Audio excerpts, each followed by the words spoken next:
여러분, 안녕하세요. 세계문화와 기독교, 오늘은 제4장, 크리스천의 믿음 생활에 대해서 여러분과 함께 수업하는 시간을 갖도록 하겠습니다. 우리 제4장 크리스천의 믿음 생활의 삶의 이야기 나누기를 한번 같이 나눠보겠습니다. 옛날에 두 나무가 있었어요. 한 나무는 굉장히 울창하고 큰 나무였고요. 또 한 나무는 굉장히 작은 나무였습니다. 그런데 폭풍우가 불기 시작하니까 큰 나무가 휘청거리기 시작했습니다. 그래서 폭풍우의 뿌리가 뽑히면서 넘어지게 되었습니다. 그때 옆에 있던 작은 나무에 기대어서 간신히 땅바닥에 곤두박질 치는 것을 면하고 창피함을 모면할 수가 있었습니다. 큰 나무는 작은 나무가 견고하게 서 있는 것을 보고 신기해서 물었어요. 야, 너 대단하다. 나같이 이렇게 덩치가 큰 나무도 흔들리고 쓰러지는데 넌 어떻게 해서 강한 비바람과 폭풍우를 견딜 수가 있니? 하고 물었더니 작은 나무가 대답했어요. 그것은 쉬워. 네가 하늘을 향해서 가지를 뻗고 있는 동안 나는 땅속 깊숙이 뿌리를 내리고 있었거든. 네, 이 이야기에서 작은 나무, 즉 뿌리 깊은 나무는 우리 신앙생활에서의 무엇을 상징한다고 생각하신가요? 크리스찬의 신앙을 위한 가장 중요한 뿌리는 여러분 무엇이라고 생각하시나요? 뿌리 깊이 내리는 믿음, 신앙 이런 것이 아닐까요? 시편 1편을 한번 읽어보면 시편에는 복 있는 사람에 대해서 어떻게 묘사를 하고 있냐면 복 있는 사람을 시냇가에 심은 나무로 비유하고 있어요. 시냇가에 심긴 나무가 어떤가요? 나무는 물이 있어야지 잘 자라잖아요. 근데 시냇가에 심긴 나무는 얼마나 그 물을 꼭 잘 공급받겠어요. 그렇죠? 그렇기 때문에 굉장히 모든 일이 시냇가에 심긴 나무처럼 모든 일이 형통하고 잘 되는 사람, 즉 복 있는 사람은 주야로, 그러니까 아침 저녁으로 율법을 묵상하는, 즉 말씀을 묵상하는 사람이 복이 있다. 이렇게 얘기를 하고 있습니다. 그만큼 뿌리 깊은 나무와 같은 믿음이라는 것은 굉장히 중요한 것이다 하는 것을 우리가 알 수 있습니다. 삶의 이야기 나누기 다음에 믿음 통한 구원과 성화에 대해서 얘기할 것이고요. 성경에서 말하는 믿음이란 게 무엇인지, 그리고 믿음의 삶과 생활, 믿음 훈련의 적용과 실천에 대해서 우리가 나눠보도록 할 거예요. 지금 얘기한 것처럼 우리 뿌리 깊은 나무에 대해서 얘기했는데, 여러분 예전에 육룡이 나르샤라는 그런 드라마가 있었어요. 사극이죠, 사극. 근데 거기 보면 밀본이라는 말이 나와요. 밀본. 숨겨져 있는 본, 뿌리, 이거죠. 네, 그래서 이 뿌리 깊은 나무는 세종대왕이 한글 창제 이후에 처음으로 만들어진 한글 문헌 용비어천가의 제2장에 나오는 말이에요. 그래서 그 내용을 보면 뿌리 깊은 나무는 바람에도 흔들리지 아니하므로 꽃이 좋고 열매도 많으니 이렇게 나와 있어요. 샘이 깊은 물은 가뭄에도 그치지 않고 솟아나기 때문에 때가 되어서 바다에 이르니 이것이 밀본지서 내용 중에 일부인데요. 밀본이란 숨겨진 뿌리란 뜻이에요. 꽃이 열매를 맺지 않는다 하더라도 나무가 말라 죽지 않으면 뿌리가 견고하지 않으면 나무가 말라 죽지만 뿌리가 견고하지 않으면 나무는 반드시 죽는다는 것이에요. 꽃은 열매 맺지 않으면 꺾일 뿐이다. 아까 우리 복 있는 사람에 대해서 얘기했는데 시편 1편 1절에서 3절 보면은 복 있는 사람은 악인들의 꾀를 따르지 아니하며 죄인들의 길에 서지 아니하며 오만한 자들의 자리에 앉지 아니하고 오직 여호와의 율법을 즐거워하여 그 율법을 주야로 묵상하는도다. 그는 시냇가에 심은 나무가 철을 따라 열매를 맺으며 그 잎사귀가 마르지 아니함 같으니 그가 하는 모든 일이 다 형통하리로다. 복 있는 사람은 시냇가에 심은 나무로 묘사되고 있죠. 무엇을 주야로 묵상하는 사람이 복이 있다고 했나요? 율법을 주야로 묵상하는. 그러니까 율법은 지금으로 말하면 여러분 성경 말씀이에요. 성경 말씀을 주야로 묵상하는 사람이 복이 있다. 이렇게 얘기했습니다. 여러분, 믿음을 통한 구원과 상화에서 여러분 그 다윗이라는 혹시 인물을 아시나요? 성경에서 저도 다윗을 굉장히 좋아하는 인물인데요. 이 다윗의 믿음은 정말 대단했어요. 지금 이 사진을 보니까 누가 나와 있나요? 다윗은 조그만 소년, 그쵸? 그리고 골리앗은 그 이스라엘을 괴롭혔던 그런 나라의 장군인데, 와, 엄청난 거인이네요. 그쵸? 엄청난 거인인 골리앗이죠. 다윗과 골리앗 이야기는 여러분이 잘 아실 거예요. 이 골리앗이라는 이 장수가 이스라엘을 무시했죠. 무시했더니 다윗이 이 골리앗 앞으로 나가죠. 네가 무시하는 그 만군의 여호와의 이름으로 내가 나간다. 그러면서 다윗과 골리앗이 싸우게 됐는데 어떻게 됐나요? 다윗은 양치기, 양을 치면서 목자로서 양을 보호하기 위해서 물맷돌 질을 많이 한 거예요. 즉 양을 해치기 위해서 곰이나 이런 맹수들이 습격을 하게 되면 그것을 막아줘야 되는 것이 양치는 목자의 의무죠. 그래서 그들을 죽이기 위해서 이 물맷돌로 그 맹수들을 죽이는 어떻게 보면 그런 훈련을 계속해서 해왔었어요. 그래서 이 물맷돌로 거인 골리앗의 이마를 명중시키면서 승리를 하게 되는 그런 이야기죠. 이 동영상은요, 여러분 저작권의 문제로 제가 틀지는 않겠습니다. 그래서 여러분이 골리앗의 싸움의 무기에 대해서는 여러분이 한번 보시면 좋을 것 같아요. 이스라엘 땅은요, 굉장히 척박해요. 그래서 다윗이 숨어 다녔던 유대 광야는 굉장히 척박한 그런 물도 없고 메말라 있는 사막과 비슷한 그런 광야였어요.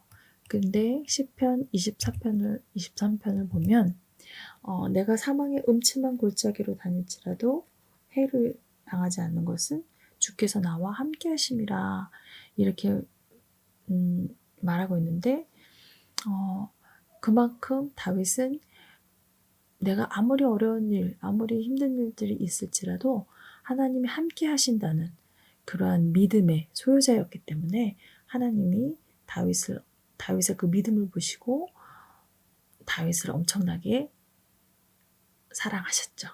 네. 그래서 이런 구원이라는 것은 예수님이 십자가에 달려서 돌아가셨다, 인류를 구원하셨다는 사실을 믿는 그런 모든 자는 구원에 이르게 된다는 것이죠. 우리가 예수 그리스도가 나의 구주임을 믿고 구세주, 나를 구해주신 구세주라는 것을 믿고 입으로 시인하게 되면 우리는 구원을 얻을 수 있어요. 얼마나 쉬워요. 그렇죠? 내가 뭔가를 해야 되는 것이 아니라 내가 구원을 받기 위해서 무엇인가를 해야 되는 것이 아니라 예수님이 십자가에 달려서 나의 죄를 위해서 인류의 죄를 위해서 십자가에 달려 죽으셔서 부활하셨고 그 사실을 믿습니다. 예수님이 나의 구세주이신 믿습니다. 이렇게 입으로 시인만 하면 여러분도 다 구원을 얻으실 수 있다는 것이죠. 근데 구원만 받으면 기독교라는 그 종교가 의미가 없을 수도 있어요. 구원을 받아서 끝나는 것이 아니라 우리는 예수님을 닮아가는 성화의 과정을 우리는 겪어야 돼요. 그 과정을 우리는 예수님을 닮아가는 그런 과정을 가져야 해요.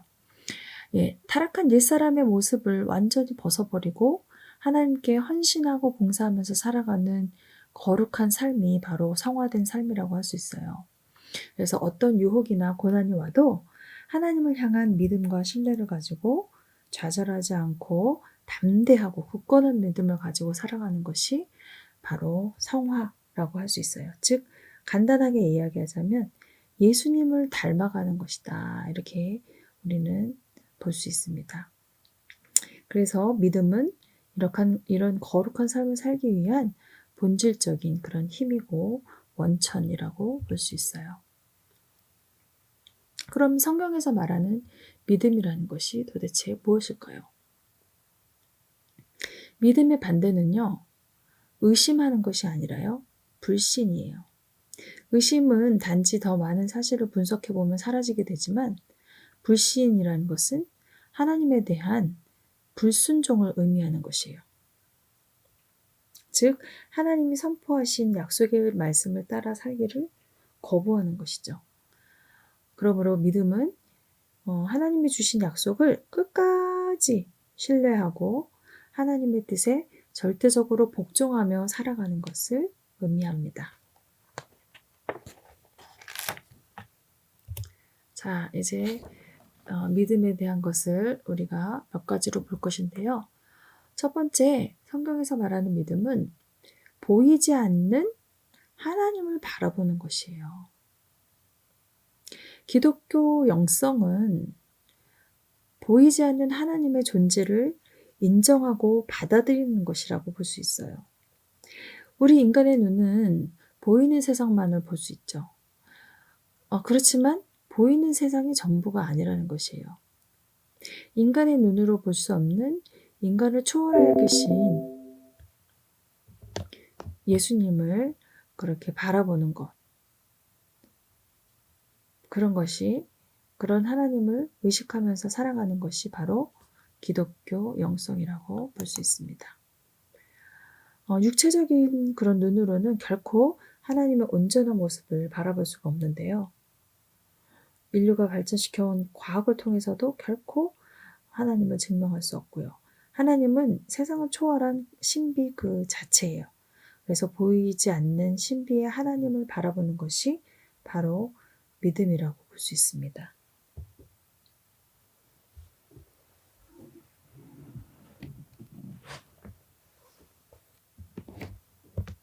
예, 또한 믿음은 바라는 것들의 실상이요 보이지 않는 것들의 증거니 선진들이 이로써 증거를 얻었느니라. 성경에서 말하는 것처럼 믿음을 실상이라는 단어로 묘사하고 있어요. 실상은 헬라어 단어로 뭐라고 하냐면 휘포스타시스라고 하는데요. 이 휘포스타시스라는 말은 무슨 뜻이냐면 권리 보증서 또는 법적 보증서라는 의미를 가지고 있어요. 다시 말해서 하나님이 약속하신 것에 대한 권리를 주장하는 것이죠. 믿음은 하나님께서 이미 보증하신 약속에 대한 권리를 주장하는 것을 말하는 것이에요. 그래서 하나님은 그 약속을 지키시는 분이기 때문에 하나님의 약속이 어디 나와 있나요? 성경에 나오죠. 이 하나님의 약속인 그 말씀이 언젠가는 이루어질 것이라고 확신하는 것, 그리고 하나님의 때를 참고 기다리는 것이 바로 믿음이라고 볼 수 있습니다.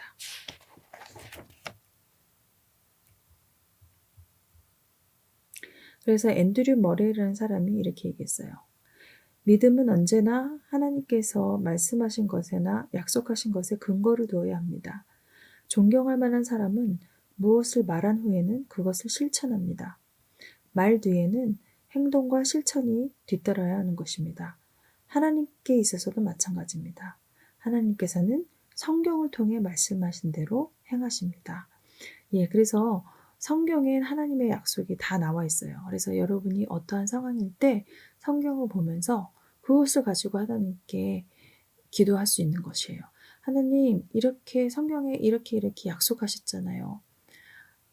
그래서 이 약속의 말씀이 저에게도 적용돼서 이렇게 이루어질 것을 믿습니다 하고 끝까지 믿는 것이 바로 믿음이라는 것을 여러분이 기억하셨으면 좋겠습니다.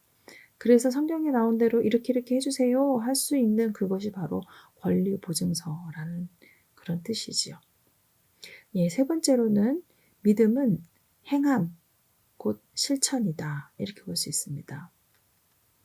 예, 첫 번째로 행함으로써의 믿음을 우리가 한번 보시면 믿음은 하나님에 대한 알미, 인간의 삶으로 연결되는 것을 의미하죠. 성경은 얘기하고 있어요. 야고보서 2장 26절에 영혼 없는 몸이 죽은 것 같이 행함이 없는 믿음은 죽은 것이니라. 다시 한번 볼까요? 영혼 없는 몸이 죽은 것 같이 행함이 없는 믿음은 죽은 것이니라. 즉 이것은 믿음은 인간의 실천적인 행위와 밀접한 관련이 있다는 것을 의미하는 것이에요. 믿음은 하나님의 뜻을 깨달아 알아서 그것을 결단하고 실천하려는 그런 의지라고 볼 수 있겠죠. 믿음은 결국 세상을 인간적인 시각이 아닌 하나님의 시각으로 선택하고 결단하여서 하나님의 뜻대로 살아가는 것이라고 볼 수 있습니다.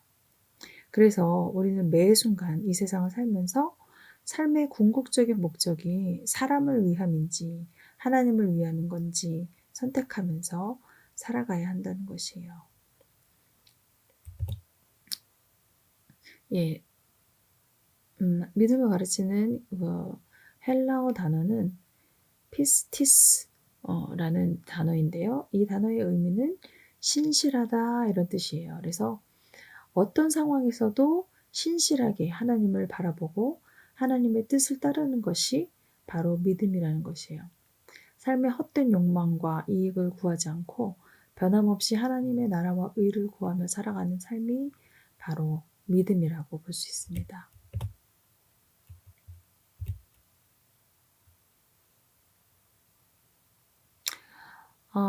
믿음과 고난을 이야기하기 전에 두 번째로는 순종으로서의 믿음. 믿음은 행함과 실천에서 순종으로서의 믿음이 있어요. 믿음은 어떠한 상황에서도 하나님께 순종하는 것을 의미하고요.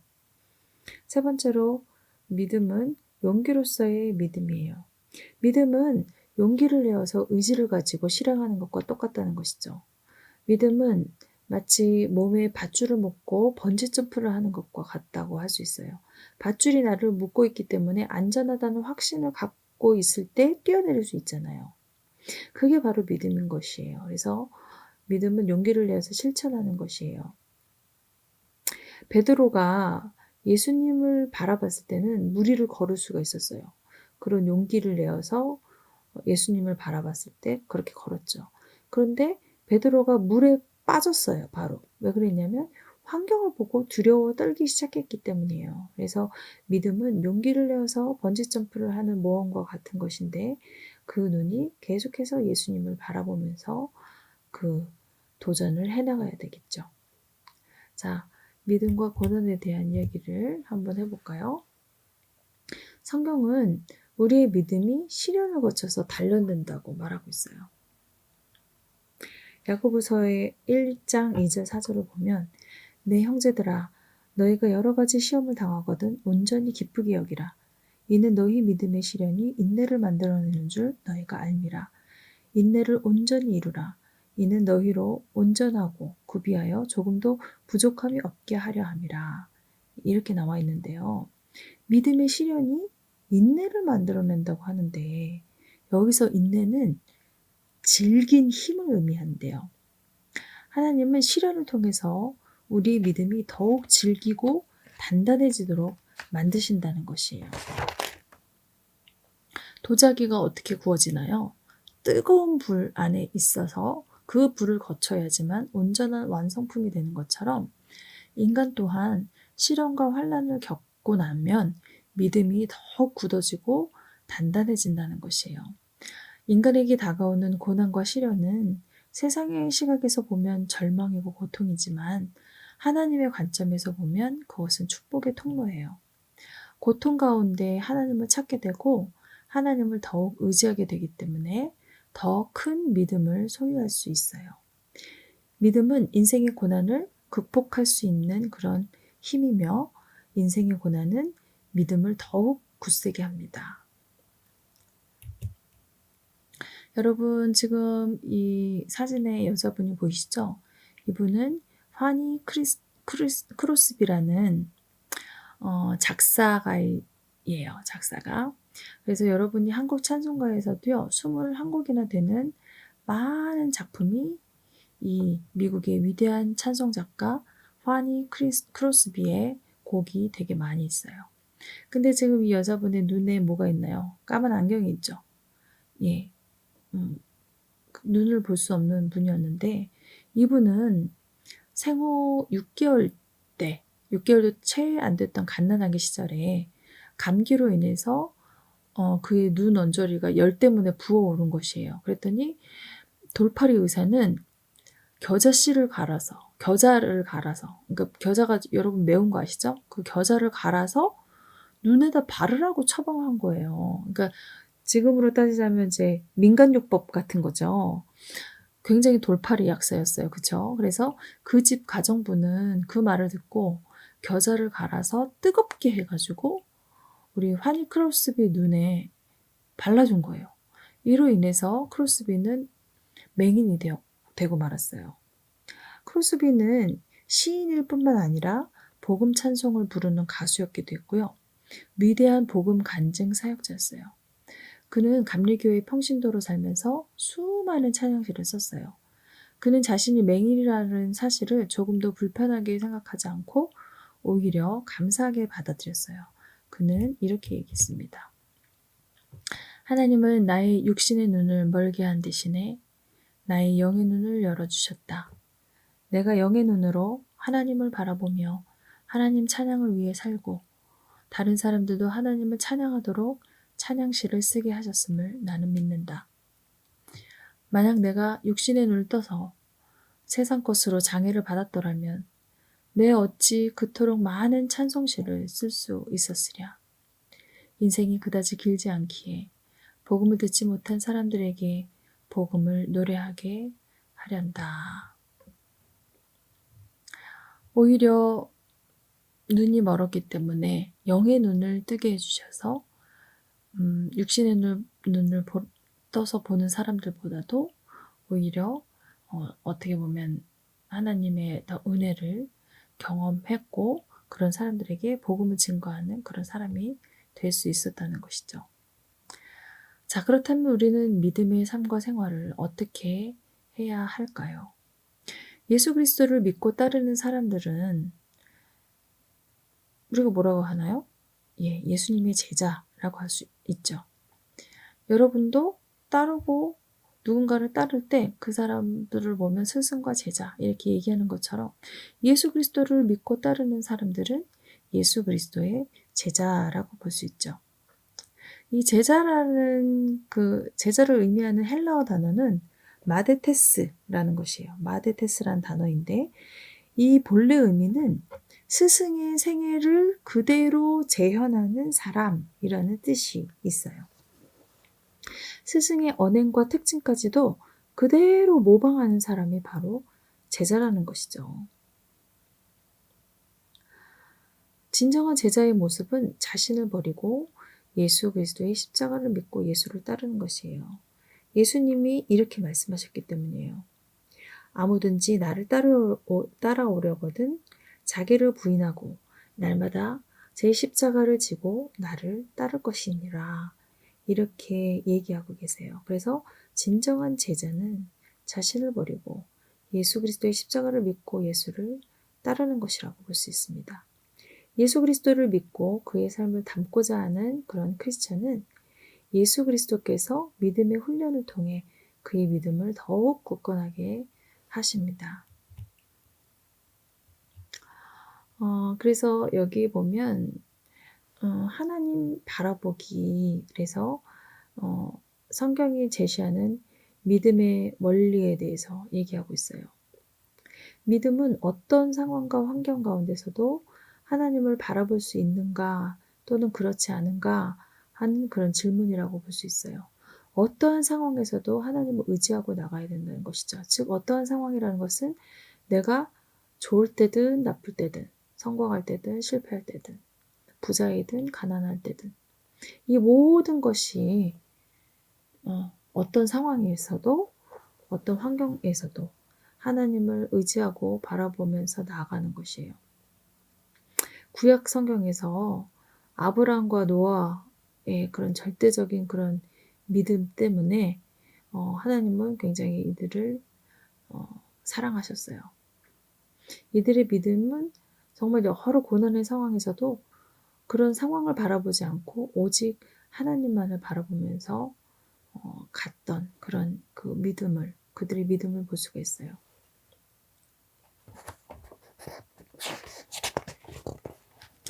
그리고 믿음의 사람은 순종을 합니다.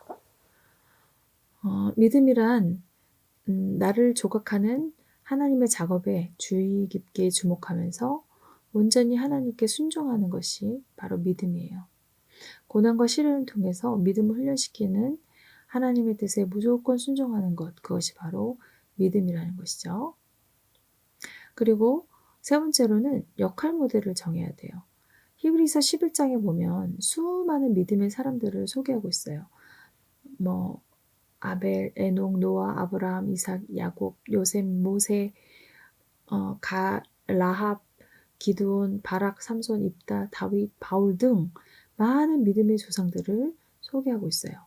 크리스찬은 이 믿음의 선진 중에서 자신과 비슷한 상황과 환경 가운데 살았던 사람들을 택해서 자기의 역할 모델로 삼을 수 있다는 것이죠. 또한 네 번째로는 고난 가운데 인내하는 것이에요. 믿음이 가장 많이 성장하는 시기는요, 오히려 고난과 환난을 겪을 때라는 것이죠. 사소한 문제라도 그런 문제들을 하나님 앞에 내려놓고 기도하는 훈련이 우리는 필요하다는 것이에요. 이 믿음의 훈련을 통해서 고난과 시련을 통해 사람의 믿음을 하나님은 시험하시고 오히려 그 믿음을 더욱 굳건하게 하십니다. 자, 그렇다면 이런 믿음 훈련을 우리는 어떻게 적용하고 실천하여야 할 것이냐. 첫 번째, 당신이 하나님을 믿고 의지했을 때 문제가 해결되었던 그런 경험이 있는가? 여러분이 하나님을 믿는 그런 사람이라면, 하나님을 믿고 의지했을 때 문제가 해결되었던 그런 경험들이 있으실 수 있을 거예요. 그런 경험이 있었다면 그것에 대해서 나누시고, 하나님을 아직 믿고 있지는 않다면 내가 어떤 다른 것을 간절하게 바라고 믿고 의지했을 때 문제가 해결되었던 그런 경험이 혹시 있었는지, 그것에 대해서도 한번 여러분 나눠보시고요. 지금 여러분의 환경을 통해서 환경을 바라봤을 때 믿음이 흔들리고 있는지, 이것도 한번 생각해 보시고요. 또 지금 현재 고난을 통해서 믿음의 테스트를 여러분이 통과하는 그런 과정인가, 그것에 대해서도 여러분이 한번 생각해 보시기 바랍니다.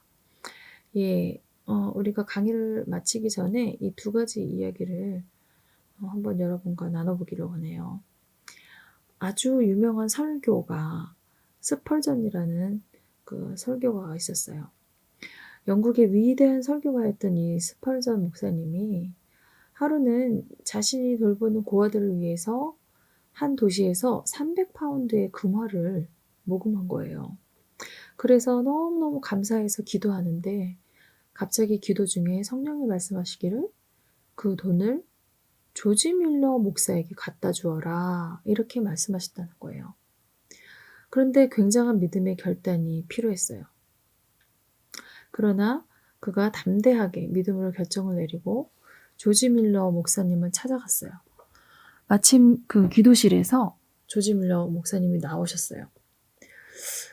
하나님께서 내가 모금한 300파운드를 목사님께 드리라고 하셔서 제가 이렇게 가져왔습니다 하고 내놓으니까 스펄전 목사님의 이 손을 잡고 조지 물러 목사님이 눈물을 흘리면서 이렇게 말씀하셨대요. 나는 지금 우리 아이들에게 긴급하게 필요하니 300파운드를 보내달라고 하나님께 간절히 기도하고 나오는 길입니다. 하나님께서 조지 밀러의 기도를 들으시고 스펄전 목사님에게 300파운드를 주라고 할 때 그는 담대한 믿음으로 순종해서 자기가 필요한데도 그 돈을 내놓았던 것이에요. 스펄전 목사가 자기 사무실로 들어왔을 때 웬 봉투가 하나 놓여 있었어요. 여러분이 315파운드의 헌금이 들어 있었어요. 와, 진짜 굉장한 기적이죠. 근데 저도 똑같은 이런 기적을 경험한 적이 있어요. 어떤 기적이었는지 여러분 궁금하시죠? 저는 어렸을 때 어느 교회에서 자라왔냐면 제가 태어난 곳이 어디냐면 여러분 대학로 아세요? 예, 종로구 동숭동이 이제 제가 태어난 곳이에요. 근데 그 동숭동에 있는 동숭교회는 대학로에 위치했기 때문에 문화적으로 굉장히 앞선 그런 교회였어요. 너무너무 좋은 교회에서 저는 신앙생활을 하게 되었어요. 저는 교회가 그렇게 다 좋은 줄 알고 있었거든요. 왜냐면 저는 중학교 때부터 대학교까지 교회에서 장학금을 받았어요. 정말 너무너무 감사한 일이었죠. 제가 이제 결혼을 하게 되면서 교회를 이제 옮겨서 다른 교회를 다녀보니까 동수교회가 너무 좋았던 교회였던 거죠. 장학금을 그렇게 주는 그런 교회가 많지 않더라고요. 근데 저의 상황에서는 어렸을 때 우리 집이 그렇게 부유하지 않았었고 그러니까 저희 아버지가 돈을 뭐 잘 버시는 그런 분이 아니셨기 때문에 대학교 등록금과 내지는 이제 대학교 학비에 대해서 책임져 주실 그런 분이 아니셨어요. 그런데 교회에서 장학금이 나오고 제가 이제 아르바이트를 하고 하면서 그 처음에 내는 등록금 외에 제가 이제 다 해결을 했었거든요. 근데 나중에 제가 교회를 옮기고 나니까 제가 이때까지 교회에서 장학금 받으면서 살아왔던 것이 얼마나 감사한 일인 것인지를 깨닫게 된 거예요. 그래서 제가 사회생활을 하면서 돈을 모았을 거 아니에요. 그 돈을 모아서 제가 이거를 꼭 헌금해야 되겠다. 내가 정말 동순교회 받은 바 은혜가 너무나 크니까 앞으로 이제 공부를 해야 되는 그런 학생들에게 나도 내가 받은 것처럼 장학금을 드려야 되겠다 하고 이제 돈을 모아서 동순교회 장학재단에 헌금을 하려고 딱 생각을 하고 있었어요. 그런데 그 돈을 가지고 이제 헌금을 가지고 교회를 가려고 하는 그날 제가 자면서 꿈을 꾸게 됐어요. 꿈을 꾸고 있었는데 꿈에 어떤 분이 예수님이 이제 저에게 말씀하신 거죠. 뭐라고 말씀하셨냐면 이 스펄전 목사님에게 말씀하신 거랑 거의 비슷했어요. 제가 이제 동순교회를 나와서 제가 다른 교회를 다니고 있었잖아요. 근데 그 다니고 있는 그 조그만 교회가 있었는데 그 교회에 갖다 주라는 거예요. 그 교회에 목사님께. 그래서 너무 신기한 그런 경험이었어요. 그래서 그 꿈을 꾸고 난 다음에 어쩔 수 없이 그 다음날에 현재 다니고 있는 그 교회 목사님을 찾아갔죠. 제가 이래해서 하나님이 목사님께 갖다 드리라고 해서 제가 갖고 왔습니다. 이랬더니 목사님이 기도하고 계셨던 거예요. 어떤 기도였냐면 그 교회에 어렸을 때부터 피아노로 봉사하고 있었던 그런 자매가 있었대요. 근데 그 친구가 유학을 갔는데 학비가 없었던 것이에요. 교회를 위해서 어렸을 때부터 헌신하고 봉사했던 그 친구가 학비가 없을 때 하나님이 그 목사님의 기도와 그 친구의 기도를 들으시고 그 장학금 제가 준비한 그 장학금 헌금을 그곳에 가장 필요한 곳에 사용할 수 있게끔 해 주신 거예요. 자, 그래서 이렇게 여러분도 믿음의 기도를 하게 되면 그것을 체험하게 되는 그런 일들이 있을 수 있습니다. 예, 조지 뮬러 목사님은 이렇게 기도의 사람이었는데요. 믿음이란 감정도 추측도 외부에 나타난 모양도 아닙니다. 믿음은 성경에서 하나님이 하신 약속의 말씀이 사실이라는 것과 또 하나님이 성경에서 말씀하신 약속을 그대로 행하실 것이라는 것을 확신하는 것입니다. 이렇게 조지 뮬러 목사님이 말씀하셨다는 것이에요. 여러분, 그래서 믿음이라는 것은 눈에 보이지 않지만 정말 그것을 그대로 될 것을 미리 상상하면서 나아갈 때 그 믿음은 하나님이 정말 기뻐하시는 것이고 그러한 믿음이 바로 기적을 낳는다는 것이에요. 그래서 여러분도 이미 가졌다고 그렇게 믿고 움직이시기 바랍니다.